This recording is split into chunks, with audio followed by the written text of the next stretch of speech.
नमस्कार दोस्तों, स्वागत है आप सभी साथियों का एक स्मार्ट स्टडी पर। साथियों, आज है 1 सितंबर 2025। आरआरबी एनटीपीसी अंडर ग्रेजुएट का पेपर आज भी था और आज के पहले शिफ्ट में पूछे गए क्वेश्चन आंसर को आज इस वीडियो में देखेंगे, जो क्वेश्चंस आप ही लोगों के द्वारा भेजे गए हैं, जितने साथी लोग आज पेपर देकर आए हैं। साथियों, आप लोगों का पेपर अभी जो है ना, आज के अलावा 2, 3, 4, 8 और 9 सितंबर को होना बाकी है। तो जिनका भी पेपर बाकी है, आपका पेपर कब है और किस शिफ्ट में है, आप हमें ज़रूर कमेंट बॉक्स में बता देना। क्लास में आगे बढ़ेंगे, क्वेश्चंस देखेंगे। उससे पहले आपको बता दें साथियों, ठीक है, देखिए उससे पहले आपको बता दें कि करेंट अफेयर्स का जो लेवल है वो काफ़ी हार्ड पूछा जा रहा है।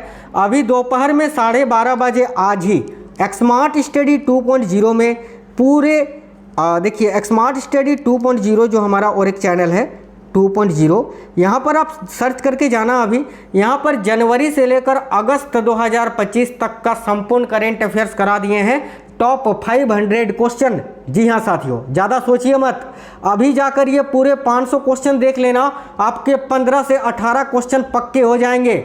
जिनका पेपर अभी बाकी है उनके लिए बता रहा हूँ, अभी जाना और उस वीडियो को देख लेना। ये सबसे ज़्यादा इंपॉर्टेंट आपके लिए वो क्लास है जो आपको स्मार्ट स्टडी 2.0 में मिलेगी, जो कि आज ही 12:30 बजे अपलोड किए हैं। अभी जाकर सभी साथी देख लेना, ठीक है। पूरे 500 क्वेश्चन है उसमें। चलिए तो साथियों देखते हैं क्वेश्चंस। भाई एक क्वेश्चन तो ये से पूछा है आज के पहले शिफ्ट में कि 1857 की क्रांति में रानी लक्ष्मीबाई का संबंध किस क्षेत्र से था। यानी 1857 की जो क्रांति हुई थी उसमें रानी लक्ष्मीबाई ने कहाँ से अपना नेतृत्व किया था। तो करेक्ट आंसर हो जाएगा झांसी से या फिर बुंदेलखंड क्षेत्र से। आप लोग हमें कमेंट बॉक्स में बताना, ऑप्शन में झांसी दिया हुआ था या बुंदेलखंड दिया हुआ था, ठीक है। देखिए 1857 की क्रांति में रानी लक्ष्मीबाई का संबंध मुख्य रूप से झांसी और बुंदेलखंड क्षेत्र से था, जहां उन्होंने अंग्रेजों के खिलाफ विद्रोह का नेतृत्व किया था। चलिए नेक्स्ट क्वेश्चन देखते हैं। आगे आपसे क्वेश्चन पूछा था ओलंपिक में पदक जीतने वाले पहले भारतीय कौन थे। अब देखिए ये क्वेश्चन मुझे साथियों सही से नहीं मिल पाया है। अगर केवल ऐसा पूछा था ओलंपिक में पदक जीतने वाले पहले भारतीय कौन है, तो केडी यादव इस क्वेश्चन का करेक्ट आंसर होगा, जिन्होंने 1952 के हेलसिंकी ओलंपिक में कुश्ती में कैसे पदक जीता था। और अगर आपसे पूछा था ओलंपिक में गोल्ड मेडल जीतने वाले पहले भारतीय कौन है, तो अभिनव बिंद्रा हो जाएगा। इन्होंने 2008 में जो है सबसे पहले गोल्ड मेडल जीता था, याद रखना। तो केडी यादव इस क्वेश्चन का करेक्ट आंसर हो जाएगा। ज़्यादातर बच्चों ने बताया कि सर ओलंपिक में पदक जीतने वाले पहले भारतीय पूछा था, तो केडी यादव इसका करेक्ट आंसर हो जाता। देखिए एक क्वेश्चन था वेब्स शिखर सम्मेलन 2025 का आयोजन कहाँ हुआ। तो भाई वेब्स शिखर सम्मेलन 2025 का आयोजन अभी मुंबई, भारत के मुंबई में आयोजित हुआ, ठीक है, मुंबई महाराष्ट्र में।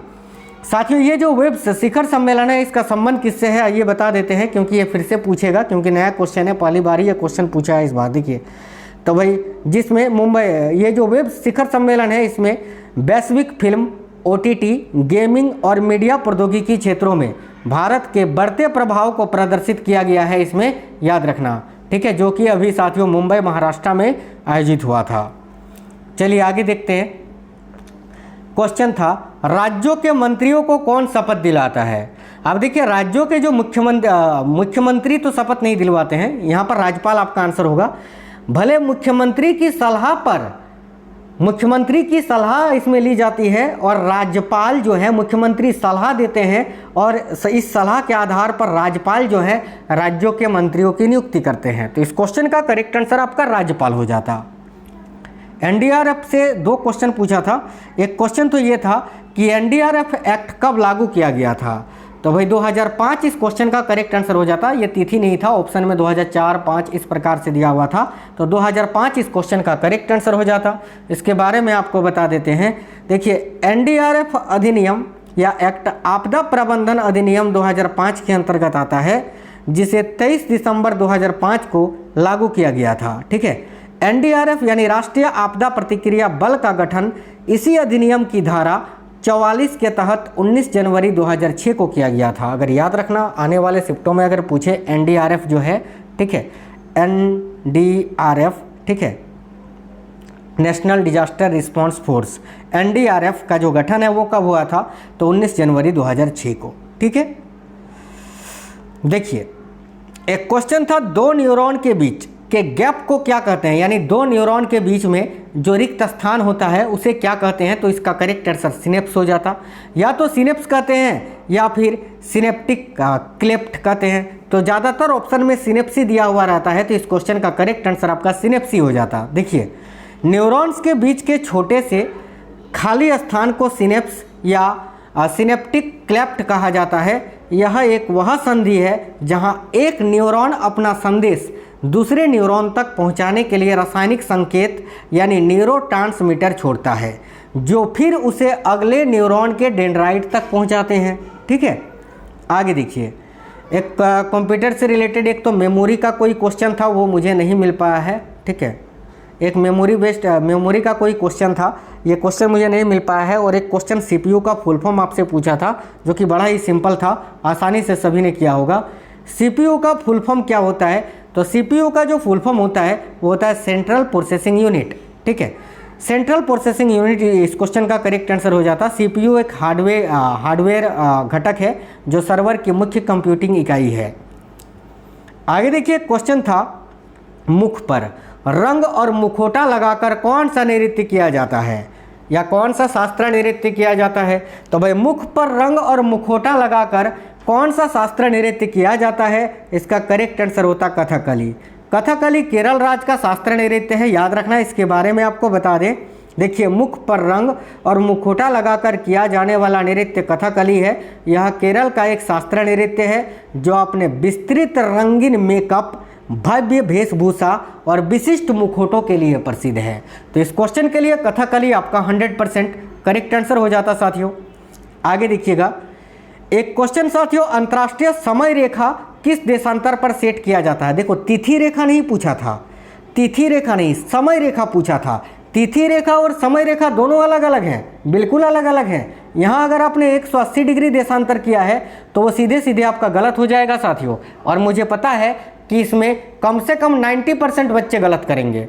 आप देखो, अंतर्राष्ट्रीय समय रेखा किस देशांतर पर सेट किया जाता है, इसका करेक्ट आंसर होता है 0 डिग्री देशांतर पर। था ना ऑप्शन में 0 डिग्री देशांतर, वही आपका करेक्ट आंसर होता। देखिए, 0 डिग्री देशांतर रेखा को प्रधान मध्याय रेखा, प्रधान या म्योतर या ग्रीनविच रेखा कहते हैं, क्योंकि यह लंदन के ग्रीनविच से होकर गुजरती है और इसी से विश्व का मानक समय तय किया जाता है। अगर आप बोलोगे सर फिर 180 डिग्री देशांतर रेखा क्या है, भाई ये अंतर्राष्ट्रीय तिथि रेखा है और आपसे पूछा है अंतर्राष्ट्रीय समय रेखा, तो 180 डिग्री देशांतर जो है ना, ये अंतर्राष्ट्रीय तिथि रेखा है। अगर आपसे आने वाले शिफ्टों में पूछे कि अंतर्राष्ट्रीय तिथि रेखा जो है वो किस देशांतर पर सेट किया गया है, तो फिर आपका करेक्ट आंसर हो जाएगा 180 डिग्री देशांतर पर। आप लोग कमेंट बॉक्स में कमेंट करके बताना कि आपने 0 डिग्री आंसर किया है या 180 डिग्री आंसर किया है, जो लोग आज पेपर देकर आए हैं साथियों। एक क्वेश्चन था, देखिए, धर्मनिरपेक्ष, अखंडता और समाजवादी शब्द संविधान में किस संशोधन के द्वारा जोड़ा गया था। तो भाई, धर्मनिरपेक्ष, अखंडता और समाजवादी मैंने कितनी बार आपको पढ़ाया है। देखो, इसको जो है ना 42वें संविधान संशोधन 1976 में जोड़ा गया था, तो इसका करेक्ट आंसर होता 42वां संविधान संशोधन 1976। ठीक है, आगे देखिएगा, नेक्स्ट क्वेश्चन जो आपसे पूछा गया है, एक क्वेश्चन था, हर्षवर्धन के शासनकाल में निम्न में से कौन सा अभिलेख संबंधित नहीं है। इसका मुझे ऑप्शन नहीं मिल पाया है। ठीक है, तो यानी तीन तो आपको हर्षवर्धन के शासनकाल के अभिलेख दिए हुए थे, एक कोई दूसरा अभिलेख दिया हुआ था, वही आपका आंसर होता। जैसे कि देखिए, हर्षवर्धन के शासनकाल में प्रमुख अभिलेख कौन कौन से हैं, तो भाई इनके प्रमुख अभिलेखों में एक है मधुबन ताम्रपत्र शिलालेख, एक है सोनीपत शिलालेख और बांसखेड़ा शिलालेख। तो ये तीनों शिलालेख आपको ऑप्शन में दिया होगा। इसके अलावा एक दूसरा कोई शिलालेख या अभिलेख दिया होगा, जैसे एरन अभिलेख वगैरह आपको दिया होगा, वही आपको चुनना था, वही आपका आंसर होता। ये तीनों शिलालेख आपको नहीं चुनना था। ठीक है, आगे देखिए, एक क्वेश्चन था, गर्मियों में समुद्र से भूमि की ओर हवा चलने पर भूमि पर कैसा दबाव बनता है। सिंपल क्वेश्चन था, निम्न दबाव बनता है, तो निम्न दबाव इस क्वेश्चन का करेक्ट आंसर हो जाता। देखिए, गर्मियों में जब समुद्र से हवा भूमि की ओर चलती है, जिसे समुद्री समीर या सागर समीर कहते हैं, तो भूमि पर निम्न दबाव यानी लो प्रेशर का क्षेत्र बनता है साथियों। ठीक है, आगे देखते हैं, नेक्स्ट क्वेश्चन जो है वो आपसे पूछा है एनडीआरएफ एक्ट किस उद्देश्य से लागू किया गया था।